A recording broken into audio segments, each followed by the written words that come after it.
Oke coy, jumpa lagi dengan Backend Magang. Stay humble dan tetap semangat untuk terus belajar layaknya anak magang. Oke, ya sebelumnya saya ucapkan selamat menjalankan ibadah puasa ya buat yang lagi menjalankan ibadah puasa. Kalau yang lagi nggak puasa ya udahlah ya.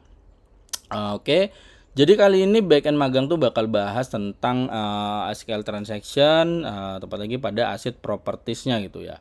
Ini nih udah sering saya sebut di video-video saya sebelumnya, misalnya di yang DB esensial, terus di yang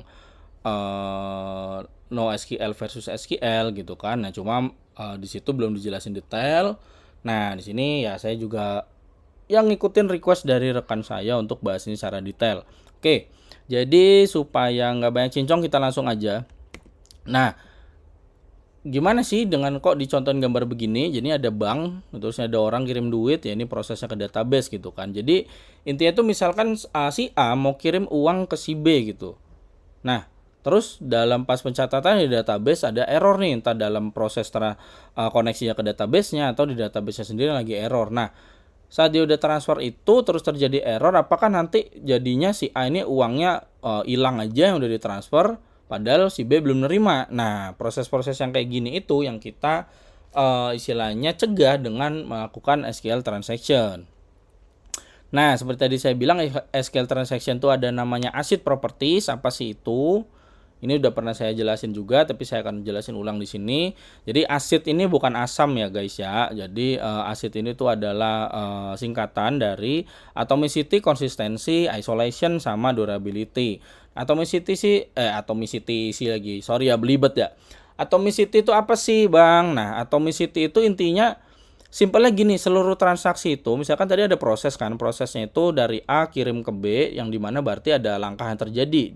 Langkah yang terjadi itu kan berarti A dikurangin balance-nya, terus si B ditambah balance-nya. Nah, seluruh rangkaian proses ini harus berhasil atau gagal sekalian, intinya seperti itu. Jadi nggak ada yang gantung ya, intinya nggak ada yang ambigu di sini. Jadi transaksi itu dipastikan berhasil kalau semuanya berhasil prosesnya, atau ya kalau ada salah satu yang nggak berhasil ya kita gagalin gitu. Jadi dia cuma biner ya antara transaksi ini berhasil atau enggak sama sekali, seperti itu. Nah, kalau konsistensi itu apa sih? Intinya kan saat kita ngubah data di database gitu kan, berarti dalam suatu transaksi ini kan kita mengubah dari suatu keadaan valid ke keadaan valid yang baru gitu kan. Nah, di situ tuh berarti kita ya menjaga datanya itu sesuai dengan yang baru tadi setelah transaksi itu diselesaikan, seperti itu gitu.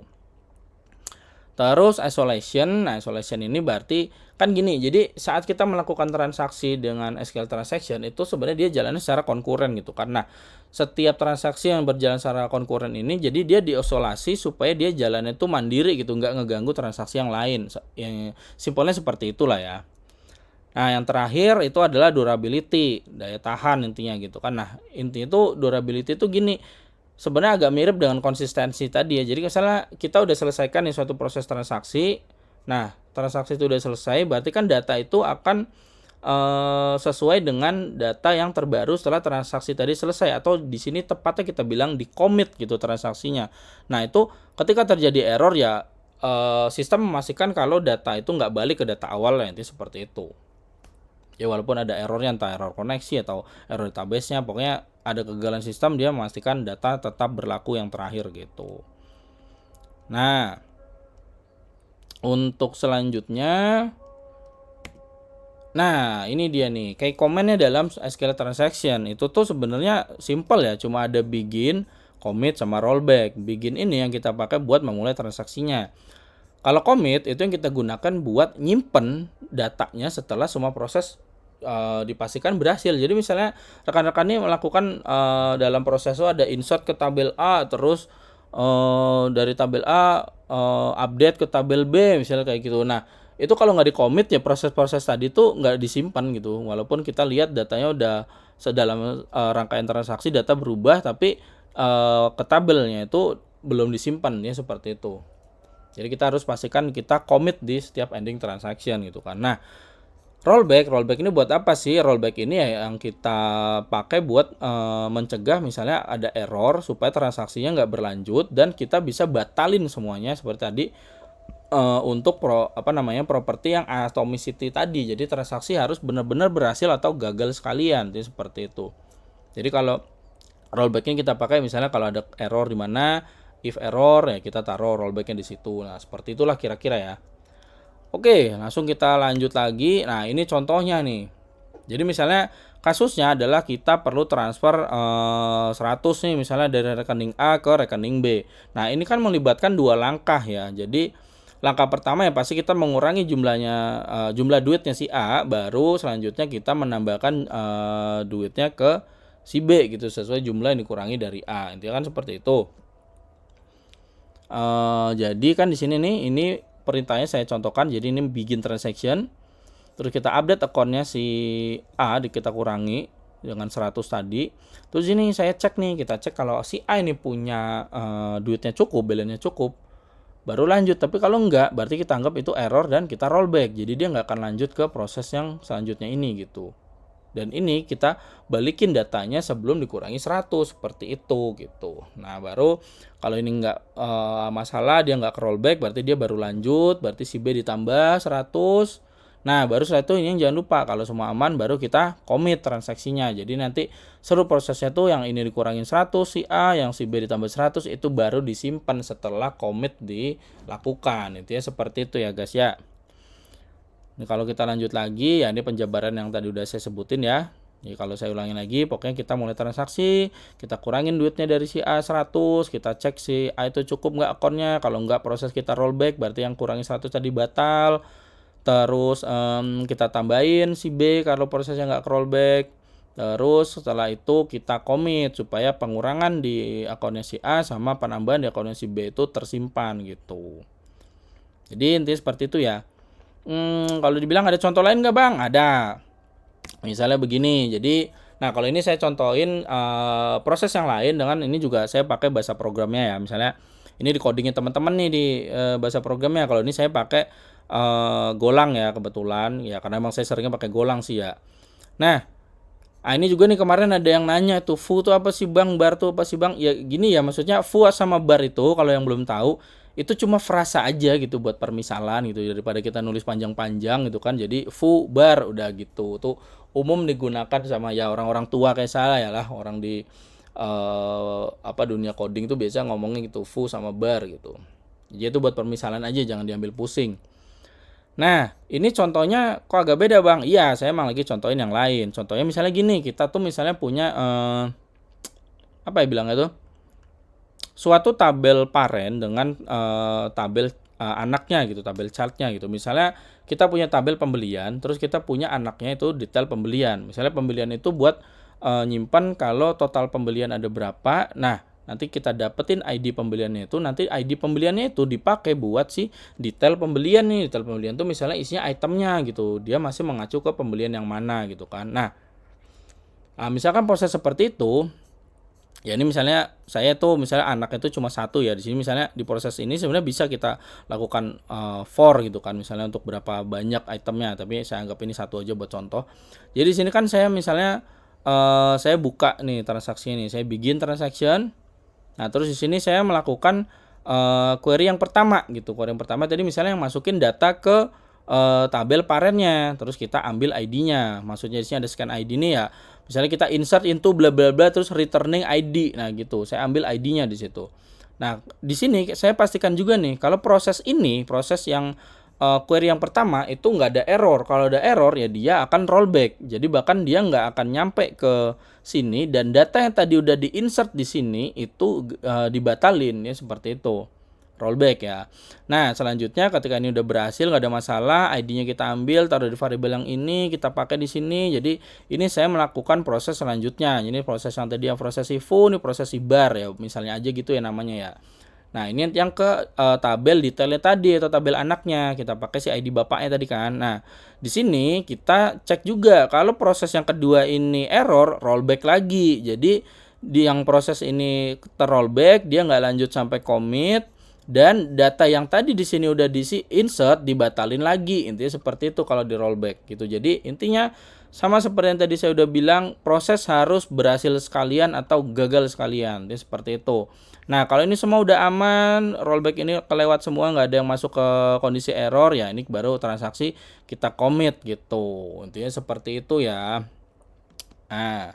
Nah, sebenarnya sih gini ya, kalau buat saya sebenarnya asal paham ini tuh udah gitu loh. Misalnya saya punya anggota tim gitu kan. Ketika dia udah paham menggunakan transaction ini, buat saya sih udah gitu ya, udah. Cuma kadang kalau dalam user interview itu kadang kita suka ditanyain teori-teori yang sebenarnya tuh kita ngadepin tapi kita nggak tahu istilahnya. Banyak kejadian seperti itu. Nah, kadang itu itu prosesnya nyebelin buat saya itu. Kadang banyak orang dinilai dari itu ya. Nah, di sini ya menghindari itu saya bahas tapi ya secara general aja. Karena kalau saya bikin contohnya juga terlalu panjang nanti videonya. Jadi intinya dalam transaksi tadi kan kita ada namanya isolation. Nah, isolation sendiri tuh dia ada beberapa layer sendiri. Jadi begini ya. Jadi layer isolasi dalam SQL transaction itu ada read uncommitted, read committed, repeatable read, sama serializable. Nah, apa sih ini Bang? Nah, gini. Jadi kalau read uncommitted itu ada tingkat isolasi yang paling awal nih, paling rendah gitu kan. Jadi si transaksi itu dapat melihat perubahan yang dilakukan terutama oleh transaksi lain gitu kan, bahkan sebelum transaksi tersebut di commit. Nah, kalau kita mengacu pada contoh yang kita udah pakai tadi, atau si bank itu tadi ya, orang si A sama si B yang mau kirim duit di bank account-nya gitu, kita itu kalau mengarah ke contoh itu adalah misalkan saat si mentransfer uang tadi ya, saat proses mentransfer uang tuh jika transaksi lain sedang mengupdate saldo rekening A atau B gitu kan. Nah, transaksi ini mungkin tuh akan membaca nilai-nilai yang belum di-commit gitu loh. Dan hal ini tuh bisa menyebabkan masalah seperti melihat saldo yang sebenarnya nggak ada gitu jika transaksi lain gagal dan di rollback lah ya, seperti itu ya. Nah, itu penjelasannya seperti itu. Kalau bikin contohnya mungkin di video yang lain nanti saya bikin contohnya, tapi generalnya seperti itu ya. Lalu yang kedua itu read committed, berarti kita tuh memastikan bahwa transaksi hanya dapat membaca data yang di commit. Nah, kalau kita ngacu ke contoh yang tadi si proses transfer duit ke si A si B itu, nah jadi pada tingkat ini tuh kita menghindari masalahnya si read uncommitted. Jadi yang masalah dari yang sebelumnya ini gitu, dengan memastikan bahwa hanya saldo yang sudah di-commit dari rekening A dan B yang bisa dibaca. Intinya seperti itu. Oke, bentar. Puasa ini saya agak keliang rasanya gitu. Nah, selanjutnya itu adalah repeatable rate gitu. Nah, repeatable rate ini memastikan bahwa jika sebuah transaksi itu membaca data untuk sekian kalinya, atau ya gampangnya kedua kalinya aja gitu, akan menemukan nilai data yang sama gitu. Jadi istilahnya itu tuh menghindari non repeatable rate seperti itu. Nah, kalau dalam kita bawa ke contoh itu lagi, ya ini pada tingkat ini tuh bilangnya kayak ini tuh mencegah transaksi melihat perubahan yang dilakukan oleh transaksi lain gitu antara beberapa pembacaan data yang sama gitu dalam transaksi. Jadi ini tuh bakal ngebantu dalam kita tuh menjaga hasil read-nya tuh, hasil pembacaannya yang konsisten ya selama operasi pemeriksaan saldo dan update lah ya, seperti itu. Karena ini kita ngacu ke transfer saldo tadi ya di contoh di slide sebelumnya gitu. Nah, untuk selanjutnya yang terakhir itu layer isolasinya itu ada serializable. Jadi ini tingkat isolasi yang paling atas gitu. Nah, transaksi ini sepenuhnya terisolasi satu sama lain seolah-olah dieksekusi secara ya serialized gitu. Kalau dalam kita ambil dengan contoh yang tadi ya, ini kira-kira itu ya ini tuh kayak memastikan isolasi itu lengkap gitu loh. Jadi nggak ada transaksi lain yang dapat mengganggu proses transfernya ini gitu. Jadi ini mencegah semua masalah konkurensi lah ya, seperti itu. Nah, jadi masalah ini tambahan teori lagi nih. Intinya tuh dengan berbagai level isolasi tadi itu beberapa fenomena tuh ya dapat terjadi gitu loh, seperti yang bakal saya jelasin ini. Jadi ini ada fenomena yang bakal terjadi. Itu ada 3 ini, yaitu dirty reads, non-repeatable reads sama phantom reads. Ini juga saya nggak bikin contohnya untuk sekarang ya, kayaknya terlalu panjang nanti videonya. Nah, dirty reads ini terjadi itu ketika sebuah transaksinya itu kan dia membaca data yang telah ditulis nih oleh transaksi konkuren, kan transaksi tadi secara konkurensi ya, yang belum di commit gitu. Nah, akibatnya itu jika transaksi lain di rollback, transaksi yang pertama ya akan membaca data yang sebenarnya bilangnya itu belum ada di database gitu, belum di commit ya, seperti itu. Kalau misalnya saya buat contohnya itu, jadi kayak transaksi 1 tuh dimulai dengan misalnya tadi transfer 100 dari rekening A ke B. Nah, sebelum transaksi 1 di commit, transaksi 2 ini udah dimulai membaca saldo rekening A itu. Jadi ketika terjadi transaksi 1 gagal dan terus di rollback ya, transaksi 2 tuh udah ngebaca saldo yang sebenarnya belum di commit ya, seperti itu ya, itu namanya dirty reads.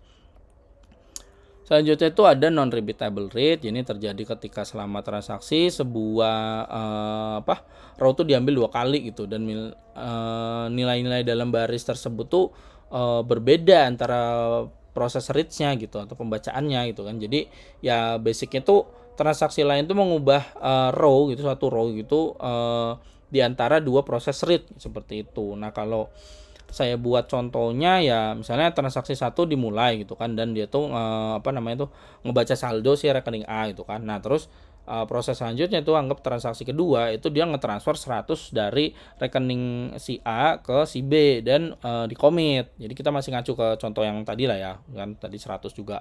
Nah, terus transaksi 1 itu kembali ngebaca saldo rekening A dan ngelihat saldo yang berbeda dari sebelumnya. Nah, ini seperti itu. Nah, yang terakhir itu phantom read. Ini terjadi ya ketika selama sebuah transaksi itu ada row-row baru yang ditambahin gitu kan, atau bisa juga ada yang dihilangin gitu kan oleh transaksi lain gini ya, ke data yang sedang lagi di read gitu, lagi dibaca. Nah, ini berarti pembacaannya itu dalam transaksi yang sama, tapi mungkin dia tuh mengembalikan set row yang istilahnya kayak dia tuh ngelingkupin baris-baris yang baru, row-row yang baru gitu. Dalam arti ini baru ditambahin gitu ya, atau dia tuh menghilangkan gitu baris yang dihapus yang enggak jadi bagian dari read yang sebenarnya gitu. Kalau saya jelasin ke contohnya lagi, phantom read tuh misalnya gini, ketika kan transaksi 1 gini ya, dia memulai query gitu ya untuk menghitung jumlah transaksi untuk si rekeningnya A. Nah, transaksi kedua itu menyisipkan ngomong itu, misalnya note gitu, catatan gitu, buat transaksi belibet sayanya, note transaksi baru untuk rekening A, dan dia tuh di commit di situ. Nah, transaksi 1 itu menghitung kembali jumlah transaksi untuk rekening A, dan dia tuh nemuin lebih banyak transaksi dari sebelumnya. Intinya seperti itulah ya. Nanti mungkin saya akan buatin video lagi yang lebih detail untuk nyontohin keadaan ini gitu. Jadi ya intinya sih, tingkat isolasi yang lebih tinggi itu ya pasti mengurangi jenis fenomena yang terjadi nih. Fenomena ini kalau saya nyebutnya ini fenomena negatif ya gitu, dengan tapi dengan biaya konkurensi yang lebih rendah lah gitu, dan potensi dampak pada performanya, intinya seperti itulah ya. Oke, jadi ya kira-kira itu aja sih untuk SQL transaction, dan terutama pada aset properti ini. Yang penting tuh jangan pernah lupa, intinya proses ini tuh kita gunakan untuk ya ketika ada proses yang berurutan gitu dalam suatu keseluruhan proses saat kita melakukan query ya. Jadi ada isi bilangnya itu sekuensial gitu, kayak kita harus insert kemana dulu, baru kita insert kemana gitu. Atau misalnya dari insert kemana, ada read kemana, nanti lanjut lagi insert kemana, atau nanti update kemana. Nah, seperti itu. Nah, proses-proses ini tuh nggak boleh terjadi ada yang berhasil, ada yang gagal, nggak boleh. Jadi harus kalau berhasil ya berhasil semuanya, kalau ada satu gagal kita gak anggap semua gagal. Intinya seperti itu. SQL transaction itu untuk proses seperti itu ya. Oke. Paling gitu aja ya. Untuk kalau ada kurang-kurang saya mohon maaf, boleh ditambahin di komentar. Dan ya jangan lupa ya support terus Backend Magang ya, subscribe, like, dan terutama tuh share lah. Jadi karena siapa tahu ada rekan-rekan kita yang ada mengalami masalah yang sama, yang mungkin bisa dapat solusi dari video-video yang saya bagiin. Jadi jangan lupa share lah, yang paling penting gitu ya. Oke, sekali lagi terima kasih. Salam Backend Magang.